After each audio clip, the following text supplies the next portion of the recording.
শুরু করছি টিভিএস মাল্টিমিডিয়ার বিশেষ আয়োজন TVS budget special presented by PDL real estate. 40 বছরের বেশি অভিজ্ঞ পিটিএল এ আস্থা রাখুন আপনিও। PDL, the name most trusted. 9,38,000 কোটি টাকার বাজেট পেশ হয়েছে। এটা নিয়ে গতকালকে থেকেই তুমুল আলাপ আলোচনা হচ্ছে। আমরাও সেই আলাপ আলোচনার মধ্যেই আছি। বাজেট কেমন হলো সেই বিশ্লেষণ শুনবো আজ আমরা অর্থনীতিবিদ আনু মোহাম্মদের কাছে। অধ্যাপক আনু মোহাম্মদ, আপনাকে আমাদের স্টুডিওতে স্বাগত। আপনি কেমন আছেন? আছি। প্রথমেই যে ছোট্ট করে প্রশ্নটা জিজ্ঞেস করে নিই, বাজেট কেমন হলো? বাজেট তো এক কথায় জবাব দেওয়া মুশকিল, তবে এটার মধ্যে ধারাবাহিকতা আছে। দর্শনের দিক থেকে ধারাবাহিকতা আছে, অগ্রাধিকারের ক্ষেত্রে ধারাবাহিকতা আছে, কিছু খাতের নির্দিষ্টভাবে কিছু খাতের যে অগ্রাধিকার সেগুলোর ব্যাপারে ধারাবাহিকতা আছে ইত্যাদি। আর অনেকে বলেন যে এটা অনেক বড় বাজেট, এবং কেউ এটা প্রশংসা করে বলেন যে অনেক বড় বাজেট, উচ্চাভিলাষী। আবার কেউ বলেন যে এত বড় বাজেট কি করে হবে। কিন্তু বাজেট তো বড়ই হওয়ার কথা দিনে দিনে, কারণ দিনে দিনে অর্থনীতির আকার বাড়ে, জিডিপি বাড়ে, প্রয়োজন বাড়ে, সুতরাং বাজেট যে বড় হবে এটাই তো স্বাভাবিক। জনসংখ্যার তুলনায় সেই বাজেট তো অনেক বেশি বড়। জনসংখ্যার তুলনায় বড় না, এবং আপনারা যদি গত 15-20 বছরও দেখেন তাহলে জিডিপির শতাংশ হিসেবে সেটা মোটামুটি একই জায়গায় আছে। সেটাও বড় না, স্ট্যাটিক অবস্থায় 17-18 অনুপাত। বড় প্রশ্নটা এসে থাকে বোধহয় আমাদের আর্থিক সক্ষমতার দিকটা বিবেচনা করে, যে রাজস্ব টার্গেট দেয়া হয়। সরকার সাধারণত একটা গৌরবের সঙ্গে বলতে চায় যে আমরা আগের থেকে বড় করেছি, কিন্তু ইনফ্লেশন আপনার তো হিসাব করতে হবে, বিবেচনা করতে হবে। টাকার মান তো কমে যাচ্ছে, সেগুলি হিসাব করলে কতটা বড় হয়েছে সেটা একটা বড় ব্যাপার। এবং জিডিপির অনুপাত যদি একই রকম থাকে মোটামুটি, তাহলে বড় হয়েছে এটা বলা যায় না। ওইটা একটা ইলিউশনের মতো থাকে, মানে টাকার নমিনাল এবং রিয়েল ভ্যালু এইটা তো সাধারণভাবে মানুষজনের চোখে পড়ে না, সুতরাং ওটা মনে হয় যে অনেক বড়, আসলে অত বড় না। কিন্তু যেটা হয় সেটার মধ্যে সেই টাকাটা তো একটা হিসাবের মধ্যে আসতে হয়। সেখানে রাজস্ব আয়ের ব্যাপার আছে, ব্যয়ের ব্যাপার আছে। সে আয় এবং ব্যয়ের মধ্যে যদি তফাৎ বেশি হয়, ঘাটতি যদি বেশি হয়, তাহলে সেটা তোলার জন্য সরকার কোনভাবে যাচ্ছে এটা হলো একটা বড় প্রশ্ন। অনেকে বলেন, যেমন ধরেন এটা কতটা বাস্তবায়ন হবে সেটা নিয়ে অনেকে প্রশ্ন করেন। আমি মনে করি যে বাস্তবায়ন কতটা হবে এই প্রশ্ন করার চাইতেও বরাদ্দটা কীরকম, মানে বাস্তবায়ন হলে যে সব ভালো হবে তা না। অনেক প্রকল্প আছে বাস্তবায়ন হলেই ক্ষতি। রিসোর্স বরাদ্দের ক্ষেত্রে আপনি এমন একটা প্রকল্প নিলেন যেটা বাংলাদেশের মানুষের জন্য ক্ষতিকর, কিংবা ঋণ নির্ভর, কিংবা সেটা সাস্টেনেবল না, টেকসই না, তাহলে সেটা বাস্তবায়ন হওয়া তো খুব ভালো জিনিস না। তার কাজে প্রথম প্রশ্ন করতে হবে যে আপনি বার্ষিক উন্নয়ন কর্মসূচি কিংবা রাজস্ব ব্যয়ের মধ্যে আপনার খাতগুলো কি, অগ্রাধিকারগুলো কি, কোন কোন জায়গায় আপনি টাকা খরচ করতে চাচ্ছেন, এবং টাকা খরচ করতে চাওয়ার মধ্যে ওইটা বাস্তবায়ন হলে ওইটার ফলাফল কি হবে।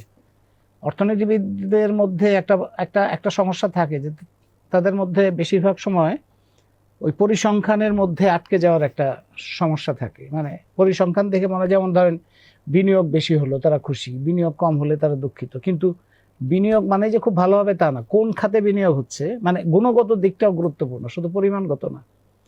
জিডিপি যেমন বিদেশি বিনিয়োগ আসা দরকার, কিন্তু বিদেশি বিনিয়োগ আসলেই যে ভালো হবে তা নাও হতে পারে।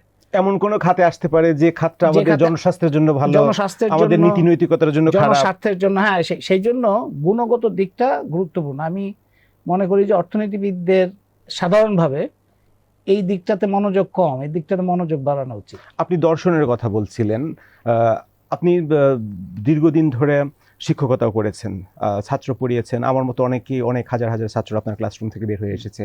অর্থনৈতিক দর্শন সম্পর্কে যেটা বলা হয়ে থাকে যে বাজেটের লক্ষ্য থাকে অর্থনৈতিক বৈষম্য কমানো, বিনিয়োগ আকর্ষণ করা, অন্তর্ভুক্তিমূলক উন্নয়ন। আবার যে বাজেট কালকে দিয়েছেন অর্থমন্ত্রী, সেই বাজেট বক্তৃতার শিরোনামটা যদি আমরা দেখি, শিরোনাম বলা হচ্ছে গণতান্ত্রিক, মানবিক ও অন্তর্ভুক্তিমূলক অর্থনীতির অভিযাত্রা। তাহলে আমি যেটা বলছিলাম, এই বাজেটের প্রস্তাবিত বাজেটের অর্থনৈতিক দর্শনের কি প্রতিচ্ছবি আপনি দেখতে পাচ্ছেন? অর্থনৈতিক দর্শনের একটা বিষয় হচ্ছে যে একটা পোশাকি নাম বলা হয় এখনকার বিশ্ব যে অর্থনীতির দর্শন দ্বারা পরিচালিত হচ্ছে, সেটার পোশাকি নাম হচ্ছে new liberal economic policy. New liberal economic policy বাংলায় নয়া উদারতাবাদ বলে। এটা শব্দ হিসেবে এটা ভুল শব্দ, কোনো উদারতা না, এটা খুবই রক্ষণশীল, খুবই কঠিন, খুবই নির্মম, খুবই নিষ্ঠুর ধরনের অর্থনৈতিক দর্শন। সেটার মূল কথা হচ্ছে যে আকাশ এবং পাতালের মাঝখানে যা কিছু আছে, মানুষের জীবন এবং সম্পদ, সব কিছু মুনাফার হাতে ছেড়ে দিতে হবে, বাজারের হাতে ছেড়ে দিতে হবে। মানুষের কর্তৃত্ব, জনগণের কর্তৃত্ব, জনগণের স্বার্থ সেটা থাকবে পেছনে, মূল স্বার্থটা থাকবে কর্পোরেট স্বার্থ। এটা হচ্ছে নিউ লিবারেল ইকোনমি। তার ফলে আপনি ধরেন শিক্ষা, চিকিৎসা, আপনার জাতীয় সম্পদ, সমস্ত কিছু কিছু কোম্পানির হাতে চলে যায় এই পলিসি আনার। তা আমাদের বিশ্বব্যাংক, IMF, ADB এবং বিশ্ব ব্যবস্থা এই ধারাতেই চলছে। বাংলাদেশের অর্থনীতি এই ধারাতেই চলছে। তো এই ধারার কারণে আপনি ধরেন বৈষম্য কমানোর কথা বলেন, আমাদের শিক্ষা দিনে দিনে বাণিজ্যিকীকরণ হয়েছে, বেসরকারীকরণ হয়েছে।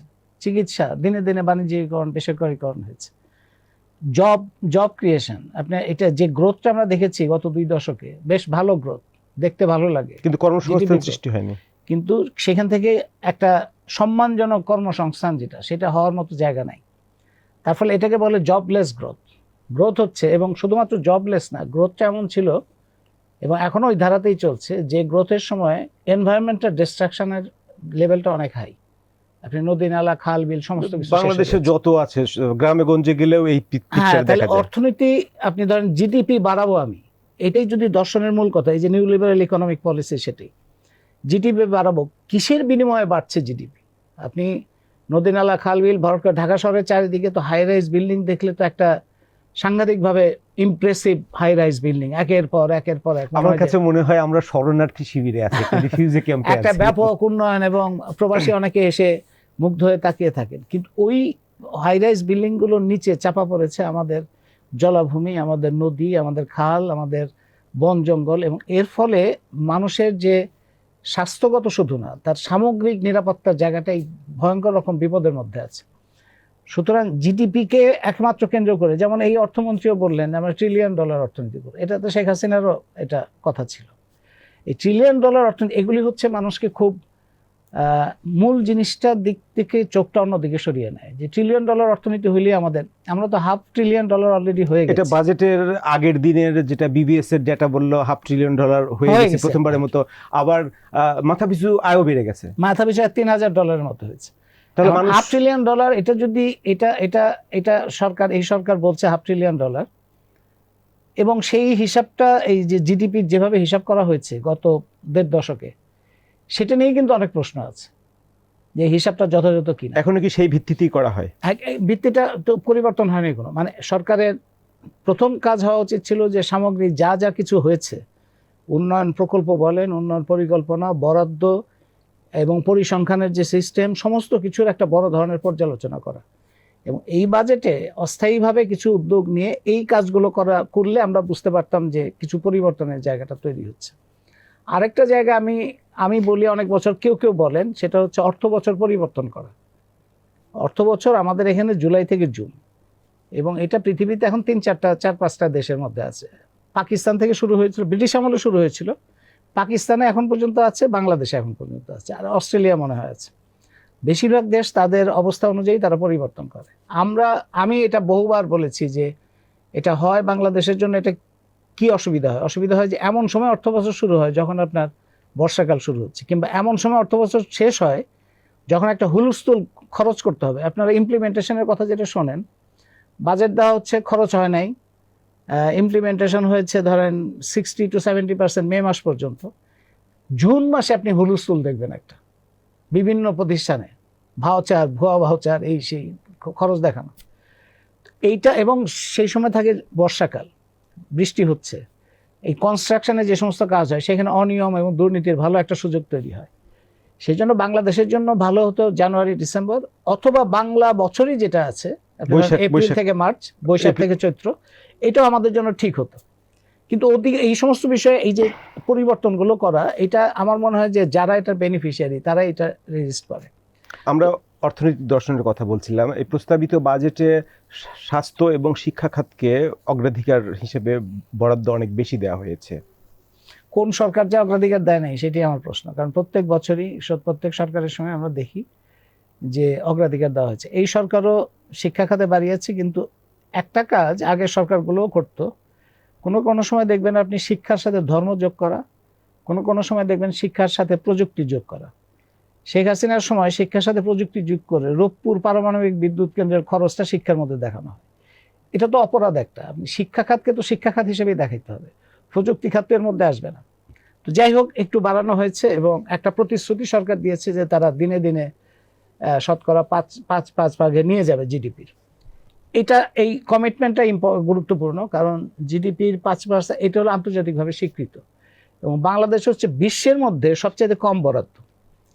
স্বাস্থ্যক্ষেত্রেও তাই, মানে শিক্ষা স্বাস্থ্য যে দুইটার উপরে মানুষ দাঁড়ানো থাকে, এই দুইটাই হচ্ছে খুবই বাণিজ্যিক পরিণত হয়েছে। শুধু মানুষ বলছেন কেন, একটা দেশের অর্থনীতিও তো এই দুইটার উপরে, হিউম্যান ক্যাপিটাল। কারণ এর উপর তো হিউম্যান রিসোর্স দাঁড়ায়। এই যে শিক্ষা এবং চিকিৎসা, এই দুইটা সবচাইতে বেশি, মানে এত ব্যবসা বাংলাদেশের মতো শিক্ষা এবং স্বাস্থ্য খাতে আর কোনো দেশে আছে বলে আমার জানা নেই। সব জায়গায় তো রাষ্ট্র এগুলোর দায়িত্ব নেয়। হ্যাঁ, এটা রাষ্ট্রকে যদি শিক্ষাকে প্রকৃত অর্থে একটা সরকার গুরুত্ব দেয় এবং শিক্ষার মান সম্পন্ন শিক্ষা করতে চায় এবং প্রত্যেক নাগরিকের জন্য শিক্ষা অধিকার হিসেবে স্বীকৃতি দেয়, তাহলে তার রাষ্ট্রের দায়িত্ব নিতে হবে। এটা ব্যবসায়িক প্রতিষ্ঠান দিয়ে হবে না। এখানেই তো আসলে চলে আসে বাজেটের রাজনৈতিক দর্শন। হ্যাঁ, এইখানে এই জায়গাটাই কিন্তু তার মানে, যেমন ধরেন এই সরকার বলেছে তারা শিক্ষা খাতে বাজেট বরাদ্দ বাড়াবে, তারা কিছু কিছু কর্মসূচি যেমন 1 টিচার 1 ট্যাব। এখন 1 টিচার 1 ট্যাব এটা শুনতে ভালো লাগলো, কিন্তু আপনার স্কুলগুলো, বহু স্কুল ভাঙাচোরা অবস্থায় আছে, বহু স্কুলে বহু শিক্ষকের পদ খালি, কলেজ পর্যায়েও শিক্ষকের পদ খালি, বহু স্কুলে লাইব্রেরি বলে কিছু নাই, ল্যাবরেটরি অবস্থা খুব খারাপ এবং সেখানে অনেক জরাজীর্ণ দশার মধ্যে মানে শিক্ষকদের এত রকম কাজ করতে হয় যে তার ক্লাসে যাওয়ার সময় থাকে না। তাহলে আমরা কি ধরনের মানব সম্পদ গড়ে তুলছি? এই সমস্ত জায়গায়, যেমন স্বাস্থ্য খাতেও তাই, সমস্ত প্রাইভেট ক্লিনিক, ব্যবসা বাণিজ্য ব্যাপকভাবে হচ্ছে, কিন্তু মানুষের একটা, বাংলাদেশের দারিদ্র্যের উৎস যদি ধরেন আপনি, একটা পরিবারে যদি কেউ একটা অসুস্থ হয় এবং সেই অসুস্থতা যদি একটু বেশি মাত্রায় হয়, আমাদের কিন্তু ব্যয়বহুল, সাংঘাতিকভাবে ব্যয়বহুল। সেটা হওয়ার সাথে সাথে তার পরিবারের সমস্ত কিছু ভিটেমাটি বিক্রি করতে হয়, সমস্ত কিছু ঋণগ্রস্ত হইতে হয় এবং দারিদ্র্য সীমার নিচে চলে যায় বহু মানুষ শুধুমাত্র অসুস্থতার কারণে। সন্তানকে লেখাপড়া করানো বাংলাদেশের শ্রমজীবী মানুষের মধ্যেও, একেবারে যারা গরিব তাদের মধ্যেও এটা একটা বড় ধরনের পরিবর্তন এবং এটা কোনো সরকারই এটাকে গুরুত্ব দেয় নাই যে বাংলাদেশের মানুষ সে যে অবস্থায় থাকুক, তার আয় উপার্জন নাই, তার সঙ্গতি নাই, কিন্তু সে সন্তানকে লেখাপড়া করাতে চায় এবং সে স্কুল খোঁজে, স্কুল না পেয়ে মাদ্রাসায় দেয় এবং কোনো না কোনোভাবে মনে করে যে তার ট্রানজিশনের জন্য, এই জায়গা থেকে তার বেরোনোর জন্য এই শিক্ষাই হচ্ছে একমাত্র উপায়। সেই শিক্ষা এত ব্যয়বহুল, এখন দিনে দিনে ব্যয়বহুল হচ্ছে কারণ রাষ্ট্র দায়িত্ব নিচ্ছে না। তো এইটার ব্যাপারে প্রথম বাংলাদেশে মানে স্বাধীনতার পর থেকেই কোনো সরকারই এইটাকে একটা লক্ষ্য হিসেবে এবং সিরিয়াসলি কর্মসূচি হিসেবে গ্রহণ করেনি। তার ফলে আজকে এই অবস্থাটা হয়েছে। শিক্ষা এবং স্বাস্থ্যের অবস্থা সবচাইতে খারাপ। তো শিক্ষা এবং স্বাস্থ্য এটা যদি সবচেয়ে খারাপ অবস্থায় থাকে, বিশেষত আপনার শিক্ষার এইরকম একটা বাণিজ্যিক চেহারা নিয়ে একটা দেশে কি করে জাতীয় সক্ষমতা তৈরি হবে, আত্মসম্মানবোধ সম্পন্ন জনশক্তি তৈরি হবে, কিভাবে তার ফাউন্ডেশনটা তৈরি হবে, ভিত্তিটা তৈরি হবে। এই সরকার কিছু বরাদ্দ বৃদ্ধি করলো, ট্যাবের কথা বললো, কিন্তু প্রাথমিক যে সমস্ত কাজ ওগুলির কথা এখন পর্যন্ত অগ্রাধিকার হিসেবে আসে নাই। আর প্রধান যে বক্তব্য যে শিক্ষা এবং স্বাস্থ্য খাতের একটা বড় ধরনের পুনর্গঠন করতে হবে, বৈষম্য যদি দূর করতে হয়, আপনি যেটা বললেন, যদি বৈষম্য দূর করতে হয় এবং যদি একটা আমরা জনগণকে গুরুত্ব দিয়ে উন্নয়নের দর্শন দাঁড় করাই, তাহলে শিক্ষা এবং স্বাস্থ্যের ব্যাপারে রাষ্ট্রের দায়িত্বটাই প্রধান হতে হবে। এবং এটা যদি সম্প্রসারণ হয়, তাহলে শিক্ষাক্ষেত্রে, স্বাস্থ্যক্ষেত্রে যে বৈষম্যটা আছে এবং অন্য সব রকম বৈষম্যের উৎস হচ্ছে এই দুইটা খাতে বৈষম্য, সেটা কমানো সম্ভব হবে। সারা দুনিয়া জুড়ে তো আমাদের তো নতুন করে প্রমাণ করার কিছু নেই স্টাডি করে যে শিক্ষা এবং স্বাস্থ্যে যদি রাষ্ট্র দায়িত্ব নেয়, জোর দেয়, এখানে যদি ভালো প্রজেক্ট থাকে, এদেরকে ট্রেন আপ করা যায়, তাহলে হিউম্যান ক্যাপিটাল ডেভেলপ হয়, মানব সম্পদ ডেভেলপ হলো বলে সে দেশের অর্থনীতি অটোমেটিক্যালি ডেভেলপড হয়ে যায়। এটা তো নতুন করে স্টাডি করারও কিছু নাই। আপনি যেমনটা বলছিলেন, আমার মনে হয় যে বাংলাদেশে যারা সরকারে বা ক্ষমতায় আসে তাদের নতুন করে বোঝানো দরকার যে এটা একটা গুরুত্বপূর্ণ জিনিস। যেমন ধরেন মার্কিন যুক্তরাষ্ট্র এখানে অনেকের একটা মডেল রাষ্ট্র, ইউরোপ হচ্ছে মডেল রাষ্ট্র। ওই সমস্ত জায়গা থেকে যে সমস্ত সংস্থা আমাদের এখানে আসে, বিশ্ব ব্যাংক, IMF, ADB, তারা হলো এখানে সমস্ত অর্থনৈতিক নীতিমালা নির্ধারণ করে, কিন্তু তাদের সরাসরি কর্তৃত্বের মধ্যে, এবং আমাদের যে সমস্ত লোকজন আমলা হিসেবে আছে, সরকারের নেতা হিসেবে, তারা তো দুনিয়া ঘুরে বিভিন্ন কারণে, স্বাস্থ্য চিন্তা, এটাও একটা পয়েন্ট যে বাংলাদেশে এমন একটা পরিস্থিতির মধ্যে আমরা আছি যে 54 বছর পরে বাংলাদেশের বিভিন্ন পর্যায়ের লোকজনকে যদি সঙ্গতি থাকে এবং যদি রাষ্ট্রীয় ক্ষমতায় থাকে, তার চিকিৎসার জন্য বাইরে যেতে হয়। এটা তো লজ্জার বিষয় একটা। আমি নিশ্চয়ই বাইরের লোকজন নিশ্চয়ই এটা নিয়ে প্রশ্ন করে। তো এইরকম একটা অবস্থা যে হয়ে আছে, যে সমস্ত দেশকে তারা মডেল মনে করে, ইউরোপ বলেন, নর্থ আমেরিকা বলেন, কোনো জায়গায় তো এই অবস্থা। আপনি যুক্তরাষ্ট্রের মতো হাইলি নিউ লিবারেল কান্ট্রি, সেখানেও 12 গ্রেড পর্যন্ত রাষ্ট্রের দায়িত্ব শিক্ষা। আবার ওদের হেলথে বরাদ্দ তো অনেক বেশি। সেখানে মার্কিন যুক্তরাষ্ট্রের হেলথের GDP বাজেট নিয়ে অনেক রকম, মানে মার্কিন যুক্তরাজ্যের কথা যদি ইউকের কথা বলেন, ওদের হেলথ বাজেট তো জিডিপির 10%-এরও বেশি। কানাডা কিংবা ইউরোপের অন্যান্য 11-12 পর্যন্ত আছে। ল্যাটিন আমেরিকার বিভিন্ন দেশ। শিক্ষা এবং স্বাস্থ্যে বেশি ব্যয় করে কোন রাষ্ট্র ঠকেছে এরকম কোন রেকর্ড এটা হইতেই পারে না। যে সমস্ত রাষ্ট্র আমরা দেখছি এখন, যেমন ধরেন আমরা অনেকে দক্ষিণ কোরিয়ার কথা বলে কিংবা সিঙ্গাপুরের কথা বলে, আমাদের দেশের যারা নীতি নির্ধারক কিংবা রাষ্ট্রীয় ক্ষমতায় থাকে, তাদের কথায় কথায় এই ধরনের একটা বাগাড়ম্বর করার প্রবণতা আছে। আমরা সিঙ্গাপুর হতে চাই, সিঙ্গাপুর হব আমরা, আমাদের শহর দেখতে সান ফ্রান্সিসকোর মতো, আমরা দক্ষিণ কোরিয়ার মতো হয়ে যাচ্ছি, এই সমস্ত নানান কিছু। কিন্তু ওই দেশগুলো কিভাবে এই অবস্থায় আসছে? ওই দেশগুলো শিক্ষায় ব্যাপকভাবে একটা রাষ্ট্রের দায়িত্ব নিয়েছে, স্বাস্থ্য ব্যাপকভাবে দিয়েছে, এবং সবচেয়ে বড় কথা জাতীয় সক্ষমতা বাড়ানোর জন্য। যেমন ধরেন আমাদের বন্দর বিদেশি কোম্পানিকে দিতে হবে, তারা বেশি দক্ষ, কিন্তু তারা বেশি দক্ষ কি করে হলো? ওরাও তো মানুষ। হ্যাঁ, সিঙ্গাপুরের কোম্পানি খুব ভালো, তাকে দিতে হবে। তো সিঙ্গাপুরের ওই কোম্পানিটা রাষ্ট্রীয় প্রতিষ্ঠান, কিভাবে তারা হইলো? কিংবা আবুধাবির প্রতিষ্ঠান, সে তো রাষ্ট্রীয় প্রতিষ্ঠান, তারা কি করে পারলো?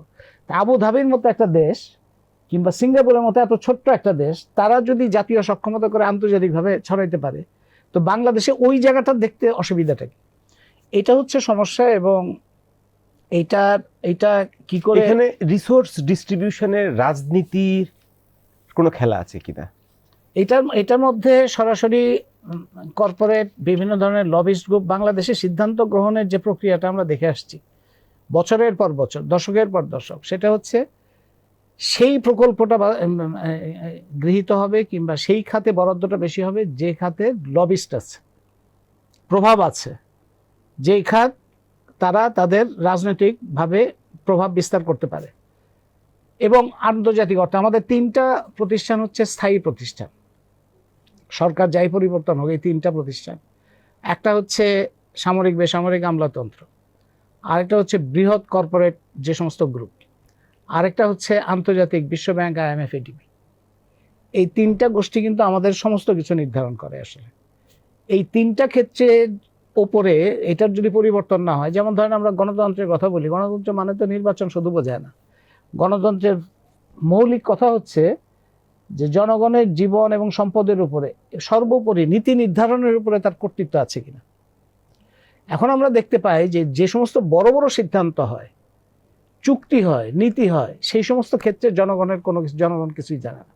তার জীবন নিয়ে চুক্তি হচ্ছে, তার ভবিষ্যৎ নিয়ে চুক্তি হচ্ছে, তার প্রাণ প্রকৃতি পরিবেশ নদী নালা খাল বিল নিয়ে চুক্তি হচ্ছে, তার সম্পদ নিয়ে চুক্তি হচ্ছে, কিন্তু জনগণ কিছুই জানে না।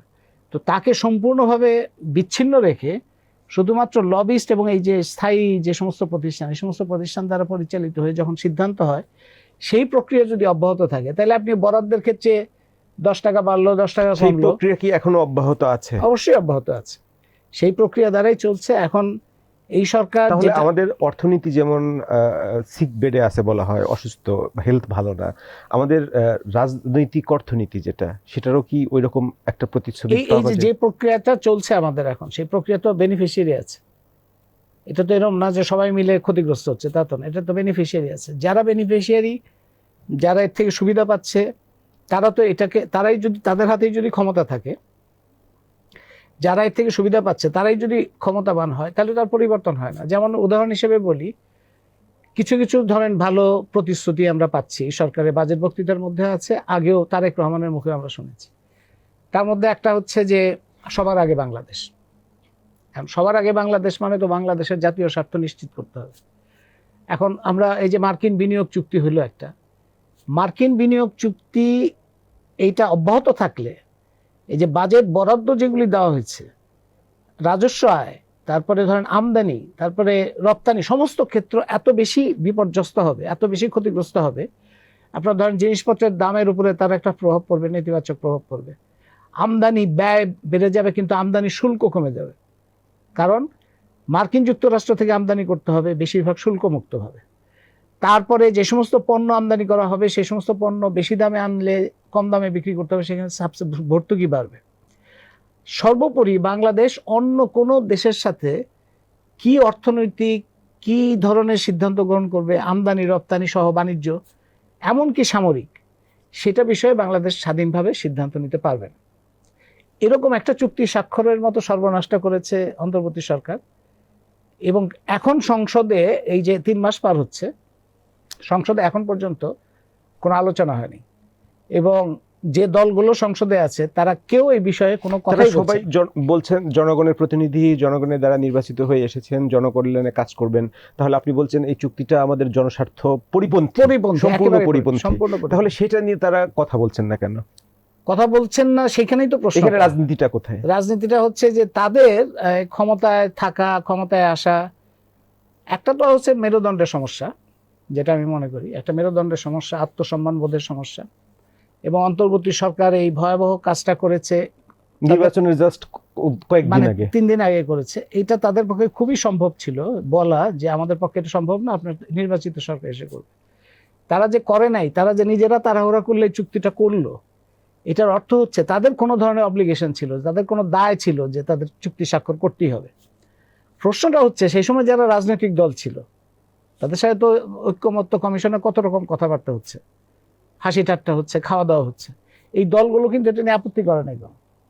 এখন পর্যন্ত সংসদ দ্বারা নির্বাচিত হওয়ার পরেও তারা কিন্তু আপত্তি করছে না, না সরকারি দল না বিরোধী দল, না কেউই আপত্তি করছে না। তো আমাদের এখানে বিরোধী দলের রাজনৈতিক সংস্কৃতিতে একটা যে সরকার যা করে তার বিপক্ষে না, অবস্থান নেয়। এখানে তারা বিরোধিতা করে, যে সমস্ত জায়গায় বিরোধিতা করলে তাদের কোনো অসুবিধা হবে না সেই সমস্ত জায়গায়। কিন্তু মৌলিক নীতি যেগুলো, মৌলিক নীতির ক্ষেত্রে যে সমস্ত জায়গাটা জনস্বার্থে প্রয়োজন, গুরুত্বপূর্ণ, সেই সমস্ত জায়গায় এই বিরোধিতা আমরা স্পষ্টভাবে দেখি না। এবং সেই ক্ষেত্রে দেখা যায় যে এটা শ্রেণীর ব্যাপার আছে, একটা গোষ্ঠীর স্বার্থের ব্যাপার আছে, আন্তর্জাতিক যোগাযোগের ব্যাপার আছে, এই সমস্ত নানান কারণে ধরেন এই বিনিয়োগ চুক্তিটা একটা কঠিন পরীক্ষা যে আসলে জাতীয় স্বার্থ বা জনস্বার্থ কার কাছে গুরুত্বপূর্ণ। এখন পর্যন্ত এই রাজনৈতিক দলগুলো এই পরীক্ষায় তারা ফেল করেছে। এখন তারা বলতে চাইছেন ডোমেস্টিক পলিটিক্স জিও পলিটিক্সের কাছে হার মেনেছে, মানে আন্তর্জাতিক শক্তি তাদের কাছে মাথা নত করে থাকার একটা প্রতিযোগিতা। আপনি চুক্তি নিয়ে কথা বলছিলেন, চুক্তি নিয়ে অনেক আলোচনার ভিতরে আরেকটা প্রসঙ্গ এসেছে যে এই চুক্তির ফলে আমাদের যে জ্বালানি নিয়ে আমরা অনেক ধরনের সমস্যায় আছি, সেই জ্বালানি সভরেনিটি, জ্বালানি নিরাপত্তাও হুমকির মুখে পড়বে। হ্যাঁ, সেটা কিভাবে পড়বে? যেমন এই বাজেটে অনেক প্রতিশ্রুতি দেওয়া হয়েছে, কারণ জ্বালানি সংকটের কারণে আমাদের এই জ্বালানি নিয়ে এই বাজেট বক্তৃতার মধ্যে কিছু ভালো কথা আছে, যেমন ধরেন নবায়নযোগ্য জ্বালানি করবে, কিছু ভালো স্টেপ আছে, যেমন সোলার প্যানেল। এটা একটা বিস্ময়কর যে এতদিন পর্যন্ত সোলার প্যানেল বা সোলার এনার্জির কথা বলা হচ্ছে, কিন্তু তার জন্য যে সমস্ত সরঞ্জাম বিদেশ থেকে আসতো সবগুলির উপর শুল্ক ছিল, কয়লার উপর শুল্ক ছিল না, উচ্চ হারে শুল্ক ছিল। এইবার তারা বলছে যে এটা শুল্ক তারা প্রত্যাহার করবে, এটা একটা ভালো সিদ্ধান্ত।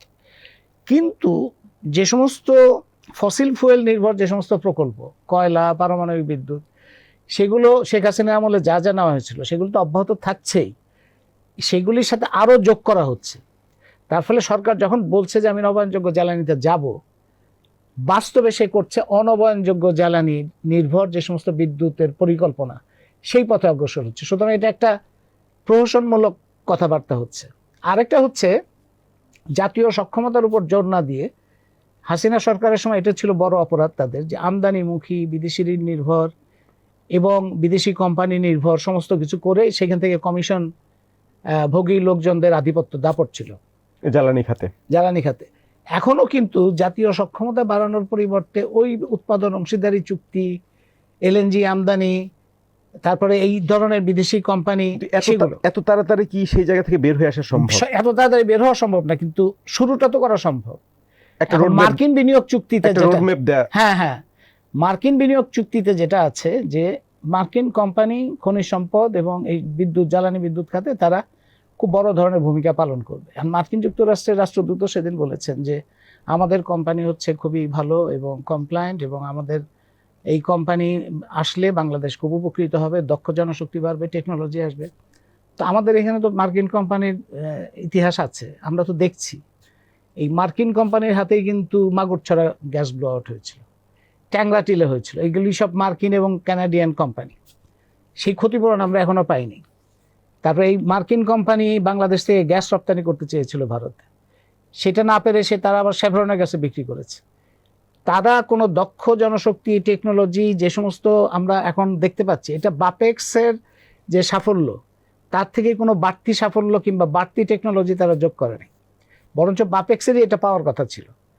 তো এখন যেটা হয়েছে আরেকটা বিপদের জায়গা, যেটা ওই মার্কিন বিনিয়োগ চুক্তির মধ্যে আছে, যে বাংলাদেশ থেকে খনিজ সম্পদ রপ্তানি, বর্তমান যে উৎপাদন অংশীদারি চুক্তি করা হচ্ছে সেটার মধ্যে খনিজ সম্পদ রপ্তানি আছে।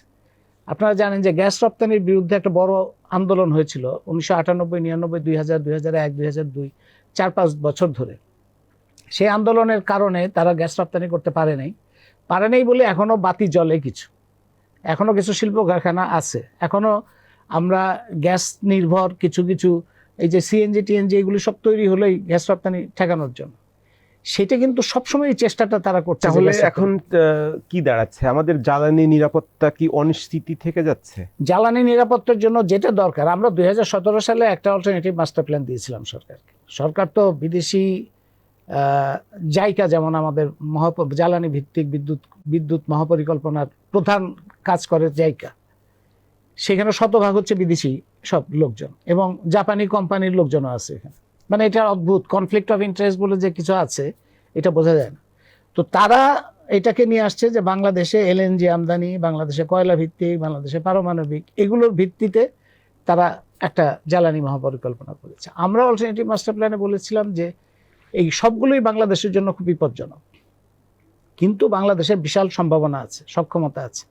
সেটা হচ্ছে আমাদের গ্যাস যদি আমরা নিজেরা অনুসন্ধান উত্তোলন করতে পারি, সেই জাতীয় সক্ষমতা যদি তৈরি হয়, তার পাশাপাশি নবায়নযোগ্য জ্বালানির সক্ষমতা তৈরি, এই নবায়নযোগ্য জ্বালানি এবং গ্যাস ভিত্তিক অর্থনীতি, এই দুইটা যদি আমাদের জাতীয় সক্ষমতার উপর দাঁড়ায়, তাহলে আমরা সুলভে, পরিবেশ বান্ধব উপায়ে এবং টেকসই উপায়ে আমাদের জ্বালানি ও বিদ্যুৎ খাতের একটা টেকসই এবং দীর্ঘমেয়াদী নিরাপদ একটা ব্যবস্থা করতে পারবো।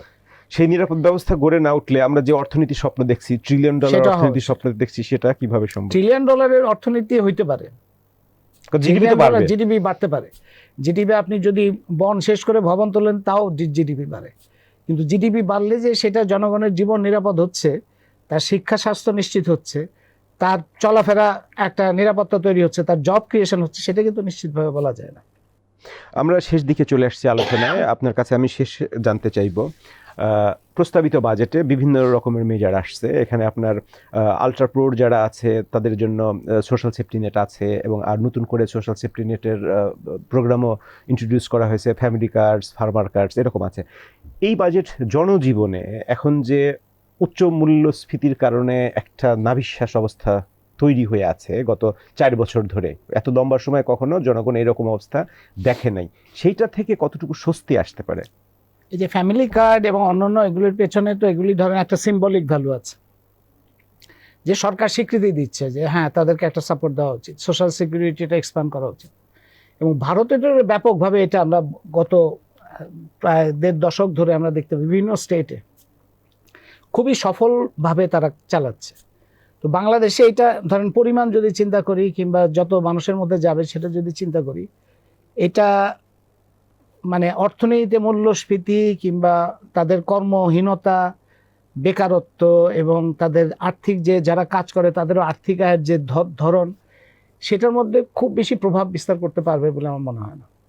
কিন্তু সিম্বলিক ভ্যালু হিসেবে এটা যদি একটা সূচনা হয়, ধরেন আপনি এই ফ্যামিলি কার্ড কিংবা ফার্মার্স কার্ডের চাইতে অনেক বেশি গুরুত্বপূর্ণ ছিল আপনি যদি সার্বজনীন রেশনিং ব্যবস্থা করতেন। সার্বজনীন রেশনিং ব্যবস্থা করলে একটা নির্দিষ্ট দামে সবার কাছে ন্যূনতম খাদ্য পৌঁছে দেওয়া, এবং এটার জন্য এইটার কথা আমাদের দেশে কোনো কথা উঠলেই সাথে সাথে একটা বিদেশি কোনো ঋণ পাওয়া যায় নাকি, একটা প্রজেক্ট করা যায় কিনা, বিদেশে সফর করা যায় কিনা, এই সমস্ত কথাবার্তা শুরু হয়। এগুলির কোনো দরকার নেই, আশেপাশের দেশে এটা সফল উদাহরণ আছে। এইটা এই ধরনের স্থায়ী কিছু ব্যবস্থাটা হচ্ছে আপনি যদি স্থায়ীভাবে মানুষের জীবনের পরিবর্তন করতে চান, এবং আরেকটা হচ্ছে শিক্ষা এবং চিকিৎসা, যে দুইটা শুধুমাত্র মানুষকে দরিদ্র করে না, মানুষকে অক্ষম করে ফেলে, মানুষের যে বিশাল সম্ভাবনা সেটাকেও নষ্ট করে ফেলে।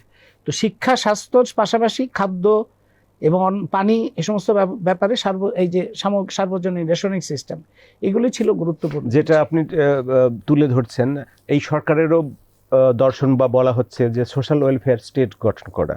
তো সোশ্যাল ওয়েলফেয়ার স্টেট গঠন করতে হলে আপনি যেগুলো বলছেন এইগুলোর বাইরে গিয়ে তো ওয়েলফেয়ার স্টেটের যেমন প্রাথমিক শর্ত হচ্ছে রাষ্ট্রের দায়িত্বে শিক্ষা সম্প্রসারণ, রাষ্ট্রের দায়িত্বে চিকিৎসা সম্প্রসারণ। আপনি ওয়েলফেয়ার স্টেট বলে যে ইউরোপে যে সমস্ত দেশ আছে, সেই সমস্ত দেশে তো শিক্ষা স্বাস্থ্যের জন্য মানুষকে পয়সা নিয়ে চিন্তা করতে হয় না। শিক্ষা, স্বাস্থ্য, হাউজিং, এমনকি তাদের কম আয় যদি হয় তাদের থাকার ব্যবস্থা নিয়েও চিন্তা করতে হয় না, এবং তাদের ন্যূনতম যে খাদ্য, সেই খাদ্য প্রাপ্তির ক্ষেত্রে চিন্তা করতে হয় না। এই সমস্ত ফাউন্ডেশনটা তৈরির জন্য মৌলিক একটা শিফট দরকার, ইকোনমিক পলিসি। এবং সেই শিফট করতে গেলে বিশ্বব্যাংক, IMF, ADBর উপরে নির্ভরশীল অর্থনৈতিক কাঠামো থাকলে হবে না। এটা যেমনটা এদের উপরে নির্ভরশীলতা থেকে সম্পূর্ণ বেরিয়ে স্বাধীনভাবে চিন্তা করার সক্ষমতা অর্জন করতে হবে। কোনো সরকার যদি স্বাধীনভাবে চিন্তা করার সক্ষমতা অর্জন না করে এবং জনগণের দিকে তাকানো এবং তাদের গুরুত্ব বোঝার সেই সক্ষমতা তাদের তৈরি না হয়, তাহলে ওয়েলফেয়ার স্টেটের তো প্রশ্ন এখানে একটা বাগাড়ম্বর হিসেবে থাকবে।